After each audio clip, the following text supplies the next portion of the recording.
요한복음 16장에서 같이 보시겠어요? 요한복음 16장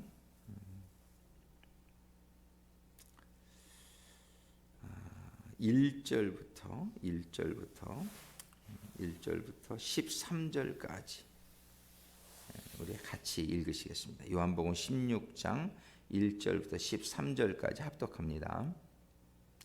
내가 이것을 너희에게 이름은 너희로 실족지 않게 하려 함이니 사람들이 너희를 추리할 뿐 아니라 때가 이르면 물은 너희를 죽이는 자가 생각하기를 이것이 하나님을 섬기는 예라 하리라. 저희가 이런 일을 할 것은 아버지와 나를 알지 못함이라. 오직 너희에게 이 말을 이른 것은 너희로 그때를 당하면 내가 너희에게 이 말한 것을 기억나게 하려 함이요 처음부터 이 말을 하지 아니한 것은 내가 너희와 함께 있었음이니라. 지금 내가 나를 보내신 이에게로 가는데 너희 중에서 나더러 어디로 가느냐 묻는 자가 없고 도리어 내가 이 말을 함으로 너희 마음에 근심이 가득하였도다. 그러하나 내가 너희에게 실상을 말하노니 내가 떠나가는 곳이 너희에게 유익이라. 내가 떠나가지 아니하면 보혜사가 너희에게로 오시지 아니할 것이요 가면 내가 그를 너희에게로 보내리니 그가 와서 죄에 대하여 의에 대하여 심판에 대하여 세상을 책망하시리라.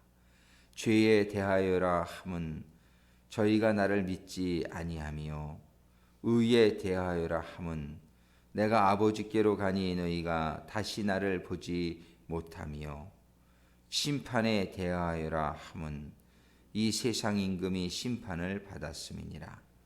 내가 아직도 너희에게 이를 것이 많으나 지금은 너희가 감당치 못하리라. 13절 크게 읽습니다.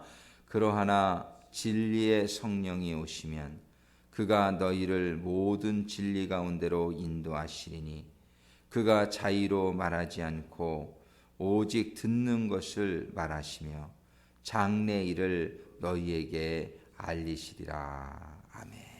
기도하시겠습니다.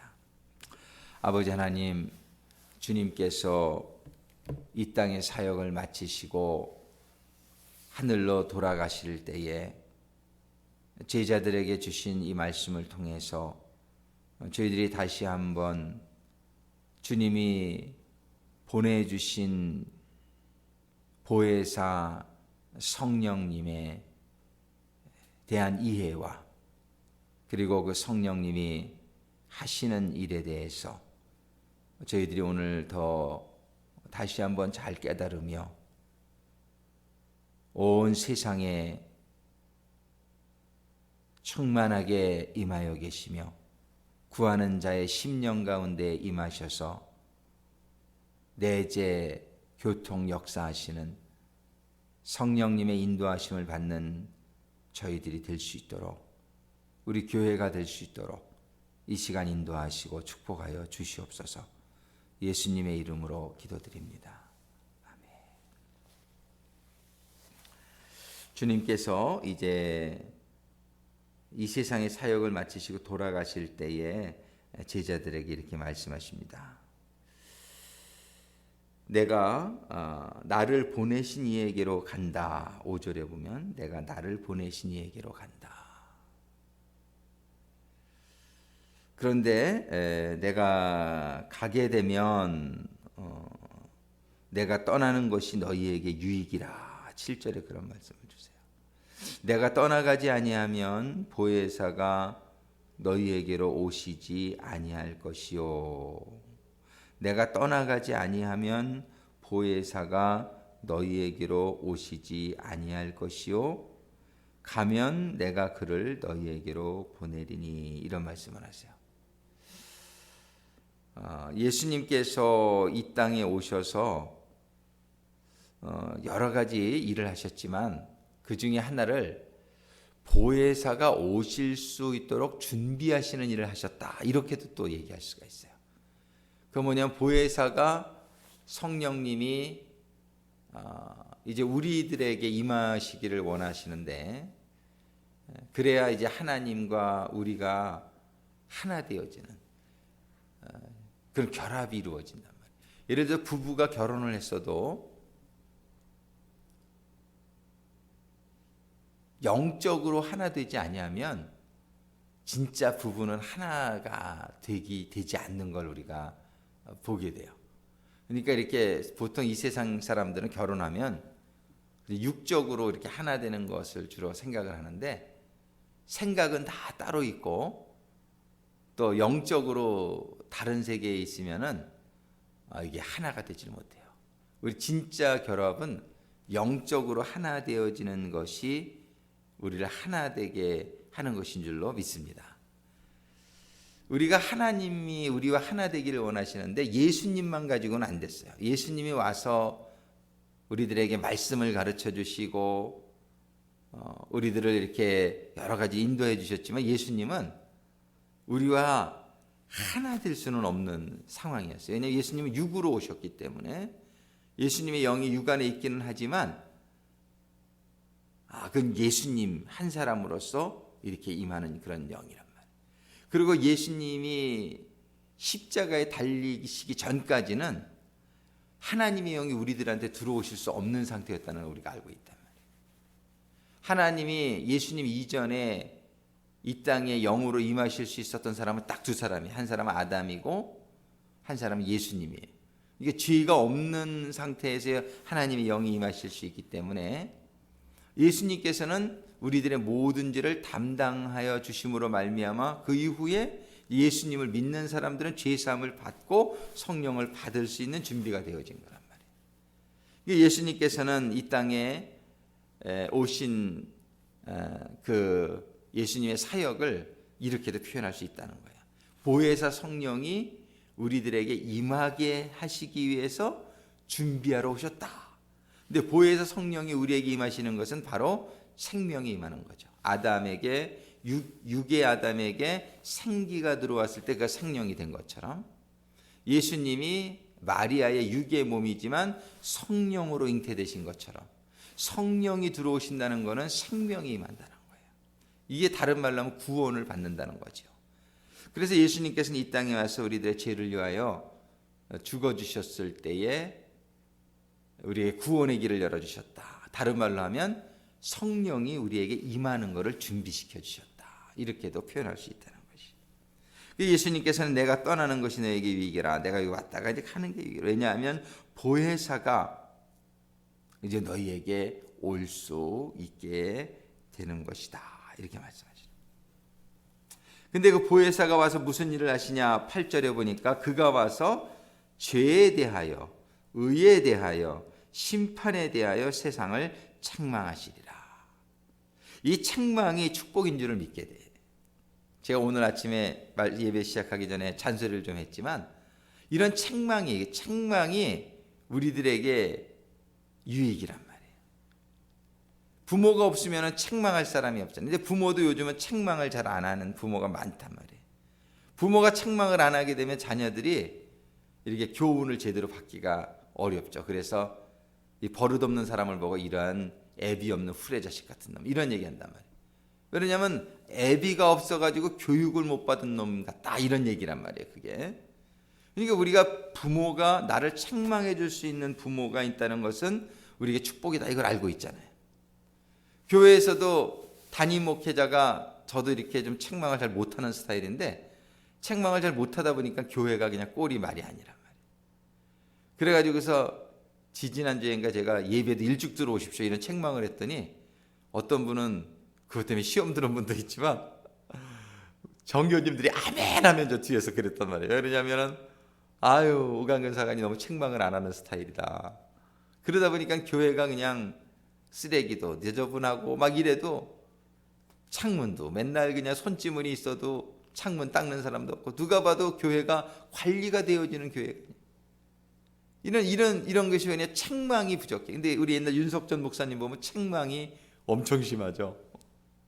그러니까 그 교회는 가보면 그냥 반짝반짝해. 그냥 교회가 성도들이 그냥 눈이 반짝반짝하고, 그래서 그분이 목회를 잘하시는 분이다, 이런 생각을 많이 하게 돼. 책망을 한다는 건 사실 참 좋은 거란 말이에요. 이 책망이라는 거는 사랑으로 하는 것이에요. 이게 잘 되게 하기 위해서. 근데 책망을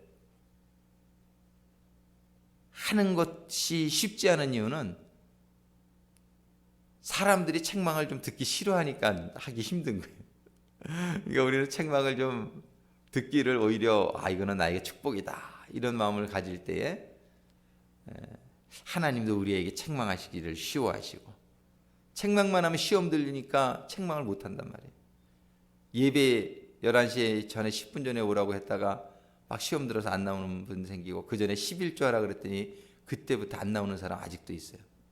그러니까 이렇게 11조 안 하는 것은 분명히 잘못한 거기 때문에 책망해야 될 건데, 그런 얘기를 하면은 시험 들어서 안 나오니까 참 책망하기가 얼마나 힘든지 몰라요. 그러니까 요즘 21세기 목회자들은 대부분 좋은 소리만 해라. 신학교에서도 그렇게 가르쳐요. 신학교에서도 이렇게 설교를 써서 올리면은 전부 이렇게 커트를 많이 당해요. 그게 뭐냐면, 이런 말 하면 사람들이 부담스러워하고 사람들이 떠날 확률이 높다는 거예요. 부드러운 말이라. 가능하면 지옥 간다 이런 말 하지 말아라. 천국 가기 힘들다 이런 식으로 표현해라. 같은 얘기라도 돌려서 해라. 신학교에서 가르치는 게 그런 거예요. 왜? 사람들이 책망 듣기를 너무 힘들어해. 책망 듣는 걸 싫어해. 그런데 책망을 사실은 책망을 듣는 게 참 축복이다. 우리가 책망 듣는 것을 축복이라고 생각하게 되기를 바라고, 그럴 때에 하나님의 책망이, 또 이런 담임 목회자의 책망이, 나의 슈퍼바이저의 책망이 다 잘 되라고 하는 얘기 아니냔 말이에요. 그렇죠? 다 잘 돼. 사장이 종업원에게 회사 잘 되자고 책망을 하지 그냥 뭐 심심풀이로 책망하겠느냐 말이에요.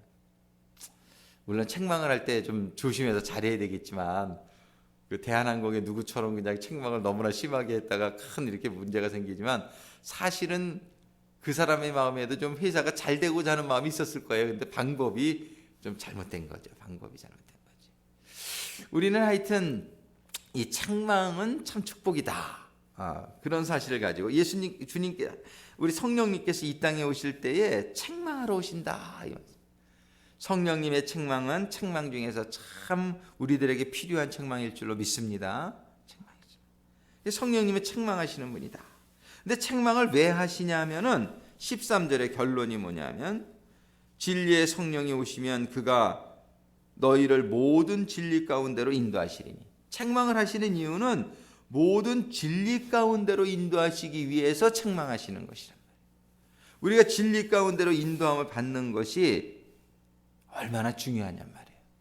우리가 그 진리를 잘 깨닫지 못해서, 아니면 알아도 진리대로 잘 삶을 살지 못해서, 성령께서 오셔서 우리들의 죄에 대해서 책망하시고, 우리들의 의를 구하지 못하는 걸 책망하시고, 심판받을 거에 대해서 책망하시고, 이런 책망을 하심으로 말미암아 성령님께서는 우리를 진리로, 모든 진리 가운데로 인도하시기 위해서 성령은 책망하시는 분이다.